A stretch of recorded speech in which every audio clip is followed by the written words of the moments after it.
Hello! In this video I'm going to explain how to fix your fear of driving at speed, whether it's on highways, motorways, any kind of fast road.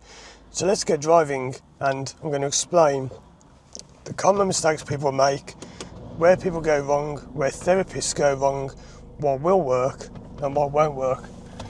So let's go. It's quite fortunate there's a break in the traffic there. So I'm going to go and drive on this motorway.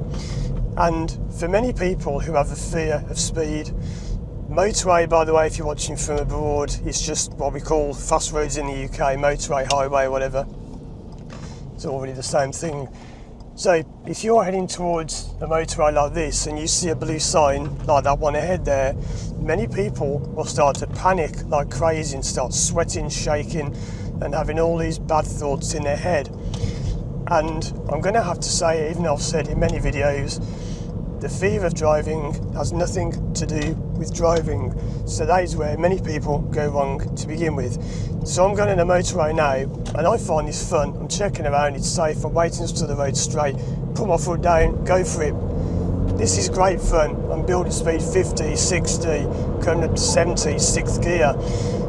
And I love it. I'm smiling, I'm laughing, I enjoy it. But if you've got a fear, you're probably shaking like mad now. And one thing you would never do is this, to join and think, oh look, there's a lorry. Let's go around it. The people I work with will be shaking like mad. And I'm not making fun of you. That's just what people are like. People are terrified. So I'm now doing about 65-ish. And I'm overtaking a lorry. So what? Well, the reason I'm not scared, and you are, is down to really the fact that you have linked something to driving subconsciously. Now you might know this before from my other videos, so I'm going to go over some new details in this about how you can fix this. So people often say to me, I've been for therapy, and I just go around in circles because it's just going round and round. They ask me, why are you scared of driving? Well, I don't know. And then they start giving me all these statistics about, don't you know driving is safe? This is if you go for things like CBT. They'll bombard you with statistics of, don't you know how safe driving is? Don't you know that you're less likely to crash, blah, blah, blah. It's not going to do anything because it's nothing to do with driving. So how do you get to what it actually is? How do you actually break this loop and this circle and get to what the problem truly is? Well, there are two ways I'm going to tell you about in this video. The first one is you can do it in a conversational way. Now, I have made another video about this, which isn't out yet, even though I made it a year ago. It's all about conversational hypnosis. And people often ask, well, I've done talk therapy before. This isn't talk therapy. What's the difference? The difference is that with conversational hypnosis, you break the loop, whereas in talk therapy, you just go round and round and round the same loop forever. So let me give you an example. You might go for talk therapy and they'll ask you, what's your problem? And you say, oh, well, when I'm on a motorway, I feel scared. And I'll say, so why do you feel scared? Well, I don't know. And then they'll start asking questions like, well, does it happen at night? No. And they'll try and logically analyse what's happening. That is not how you do it, because your problem is subconscious. Logic does not work in the subconscious. So how is this different what I do? This is when and if I use conversational hypnosis. Let me show you, it's the best way to do it. Imagine a client comes to me and they start talking, and I'll say to them, what's your problem? And they say, I've got this fear of driving. And you might think, well, this is the same as talk therapy. This is where it differs. The client will say something to me, but I'm listening to what their subconscious is saying, not the conscious. So all the stuff they're saying about, when I go on the motorway, I'm scared and blah, blah, blah, blah. And they go, I'm not being rude, I'm not laughing at you or making fun of you. It's what you're saying there is conscious information. You're scared, you're anxious, yeah, nothing to do with it. I'm listening for subconscious information. So what could that be? There are many things it can be, but it could be, for example, that people start using a certain word or phrase that doesn't fit. These can be metaphors, idioms, these are called idiomisms. There's many different things they can be. So, for example, you might be saying, whenever I go driving, I just feel like I'm flying away. Flying away? What's that got to do with driving? That's quite an unusual phrase to use, flying away. So I think, okay, they've mentioned flying away. And then we're talking more, and I might ask them a question like, what would it mean to you if you overcame your problem? And they'll say, oh, it'd be great, I could just fly away anytime I wanted. And there you go again, they've said it again, fly away. What's all that about? You see, many therapists would miss that because they're focusing on the driving, the fear, the panic attacks, what's happening, is there a lorry behind you, blah, blah, whatever. That's all conscious guff. I'm interested in the subconscious. So, flying away, and I would just say to the client, flying away? Yeah. And then I'll start talking about, it's when I go, no. A good therapist will drag you back onto that. That's your unconscious thoughts. Flying away. Yeah. Flying away. And things will start to happen when you pick on these unconscious things. Now, I know this sounds wacky when you don't know what I'm talking about. You think, what's that got to do with anything? When you spot these subconscious things, you can pick on them and then they will reveal what they are. So I'm making this example up, it's a very common one. And this, by the way, is the kind of place people panic because there's nowhere to pull over. That's a very common problem.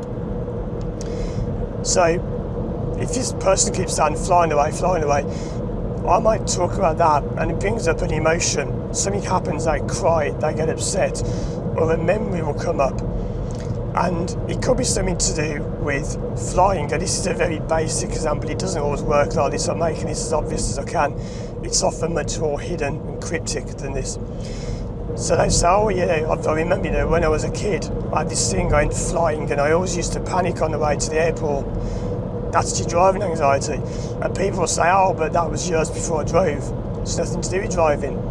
This is what you've got to drill into people's heads. It's nothing to do with driving. Driving is only when it comes out, when it happens. It's nothing to do with it. And people will keep saying, oh yeah, but I was a kid. I wasn't even in the car. We used to go on the train to the airport. It doesn't matter.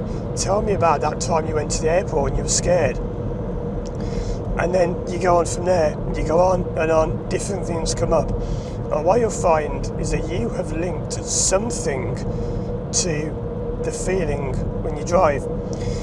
Now, I've mentioned this in other videos before, but you probably haven't seen them all. If I say to you black currant, as in the drink, black currant juice, what do you think of? Well, for me, black currant juice equals flu, ill, being in bed off school. Why? Because when I was a kid, and I used to get really bad flu and colds or whatever, I used to be given black currant juice. And even to this day, when I taste black currant, even when I see the word black currant, I feel like I got flu. Because I've associated black currant with flu. You probably don't do that. You probably think, well, why is black currant make you think of flu? Because I've made that association in the same way you have associated something to driving.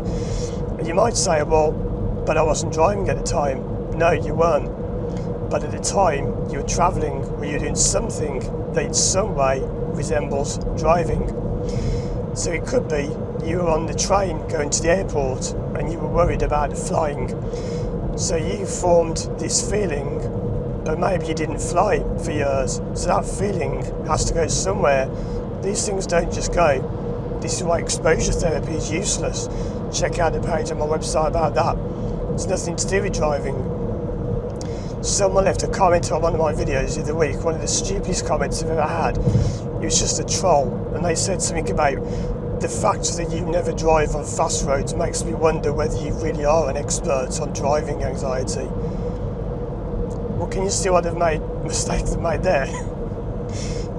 It's nothing to do with driving. And in case you don't notice, I do drive on fast roads all the time because I'm a driving instructor. I do it with people who can't even drive. They are thinking it's to do with driving and he needs to drive on fast roads and talk about strategies of holding the wheel and checking the mirrors, listening to relaxing music, which will achieve nothing because that is someone else's idea of a solution to your problem. It won't work. So you see, you've linked something from your past to the feeling you get when you drive. So then you're triggering off that feeling. So you find what that feeling is, you deal with it subconsciously, you bring it from your subconscious to your conscious, and then it makes sense. So I've had this happen where people say, oh, when I was a kid I used to get upset on a train, and you trace it back and back and back and back. And almost always it will be something that happened before you were 18, and normally before you were 8, because when you're 8 the way your mind works changes. Now you might be saying, well, this makes no sense at all, and how do I do this? Well, I'm sorry to have to tell you this, but the best way you do it is to go and work with a therapist like myself. And this is where people say, oh, I don't want to do therapy. Well, I can't help you then. I understand not everyone wants to do therapy. That's your problem. Your problem is protecting yourself because he doesn't want to be found. Your problem will tell you things like, oh, hypnosis doesn't work, oh, therapy is rubbish, it won't do anything, because he doesn't want to be found. Can you do it on your own? Yes, I've got lots of free hypnosis tracks and I've got over 350 videos on the fear of driving, so you can do it on your own. It's just that, unless you've understood everything I've just said, which you probably haven't because it's quite hard to get that when you're just listening to it for the first time, well, it's best to work with a therapist. That's one way you can do it, to have a conversation. But what we're doing differently is we're popping the bubble, we're breaking the loop, breaking the circle, as I go around in circles now. You're not just talking about how do you feel when you drive, or I get scared. Have you taken driving lessons? Have you done an advanced driving course? Do you check your mirrors? Have you tried listening to relaxing music? It's not going to do anything because those are all someone else's conscious solutions to your unconscious problem. It won't work. So again, I'm going to join the motorway. I'm going to talk about the second way you can do this. So I'm looking around, I'm coming to the motorway, no one's around at all, so I can switch lanes. And again, I'm going to put my foot down and have some fun with it. I'll get over here, no one around at all.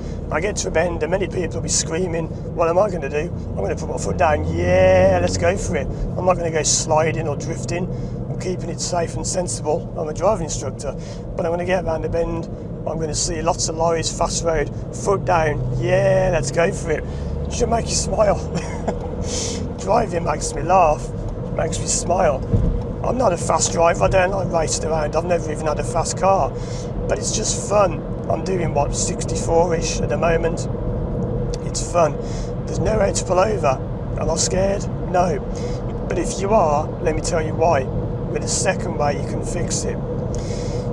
The second way you can fix it is simply to bring up the feelings you get when you drive and talk to them and work out where they come from. It's similar, in fact it's the same thing as the other one really, except it's a different way of approaching it because different things work with different people. And when people say, I did hypnosis and it didn't work, well, it doesn't always work for everyone because some people block it, some people are just so resistant and they're so stuck in the problem they can't get away from it. It almost becomes an unbreakable habit. But if you use different methods, you can fix it. You have to be able to switch between different methods, so conversational, traditional, direct, indirect. Use elements of CBH, which is cognitive behavioural hypnotherapy, counselling, psychotherapy, psychology. These are all things I've trained in, been read up on and researched, and I'll throw it all in. I use bits of everything. So I want you to imagine how you'd be feeling now if you're watching this video. How do you feel if you're stuck, you're trapped, you can't overtake? Well, tough, because I'm going to overtake. How do you feel? Do you feel panicked? There's 4 lanes. That's a huge road for the UK. In America, I think they have 6 lanes. This is about the biggest motorway you get in the UK. I've got a lorry on the left, I've got a car behind, the van in front. So what?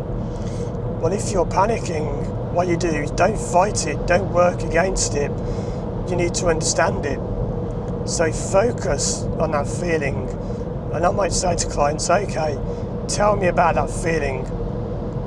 If that feeling was a person, describe the person. And where people go wrong is they always say, oh, well, this doesn't make sense. I'm thinking of a small man for some reason. Okay, a small man. So you're thinking of a small man. Tell me about that small man. Well, I don't know why, but he's got earphones in.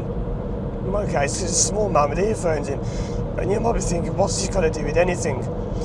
What it's got to do with anything is you're talking in the language of your subconscious.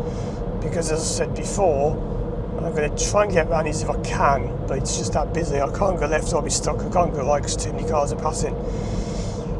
But I want to overtake, and I'm not going to go left and just get stuck behind that car. He's going very slowly. I'm going to come down to 5th. Something else to do is being a driving instructor. I can throw that into the mix. So if you've been to someone who's just a therapist and doesn't have many different skills, that's why you haven't fixed it. So looking around, checking, slow move, let's go, lane 3, let's go now, the lorry moves over. That's what always happens, but I should stay in this lane. I'm not scared at all, I'm loving it. So back to this thing about the man.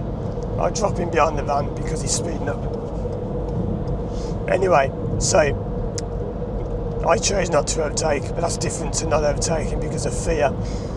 So you've come up with this thing about a small man wearing earphones. What's that got to do with anything?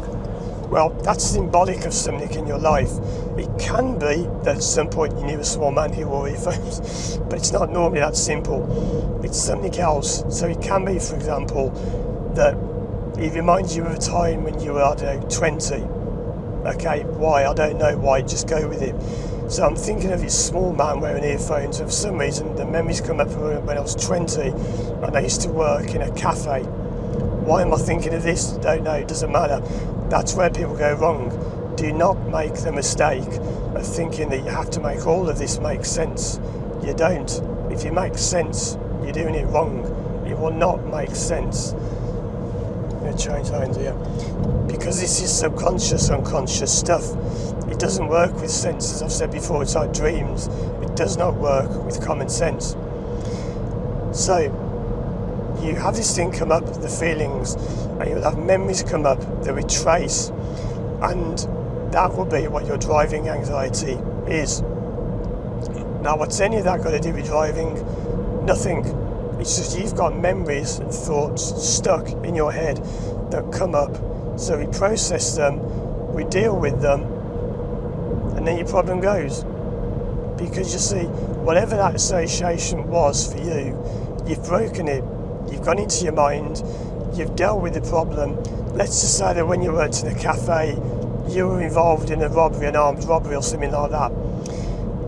And that's what you do. You work on these things, you remove the old feelings from them, you process them, you might cry, you might get emotional, whatever, and you work on these old thoughts, these old feelings, you deal with them, and then when you go driving, they don't come up, because you're not firing them off. So those are just 2 ways you can do it, and I know it doesn't make much sense, but you've got to understand that's the whole point.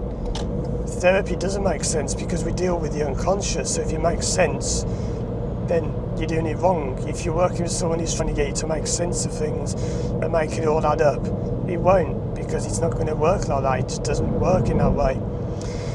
So that's how you overcome it. You've got to find what these things are. So can you do it on your own? Well, yes, you can, but it's not easy. It's like anything I've said before. Imagine if you need brakes changing on your car.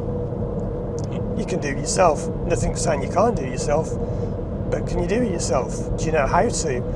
And even if you followed a guide online, would you feel safe driving, having put the brakes on yourself? I'm taking this car into a garage in 2 days' time to have the brakes checked. I don't think there's anything wrong with them, but I'm just going to get it checked to make sure. So I recommend working with an expert. And if you don't want to work with me, fine, you don't have to work with me. But I am the driving anxiety expert, even though it's got nothing to do with driving. That's partly what makes me the expert, because I've dealt with it so many times. It's fair to say, I wonder if I've worked with more people with driving anxiety than anyone else, because it's all I do. I don't do stop smoking and that kind of stuff. I only do driving anxiety. So I wonder if there's anyone else in the world who knows more about driving anxiety than I do. So I'm going to come off here and I'm going to leave the video in a moment, and I'm just going somewhere new, just on a comfort drive and go somewhere I've not been before. So if you want to learn more about me and my work and how to overcome your fears, check out the videos on the screen now. Thanks for watching, and as always, I'll see you again soon for more videos.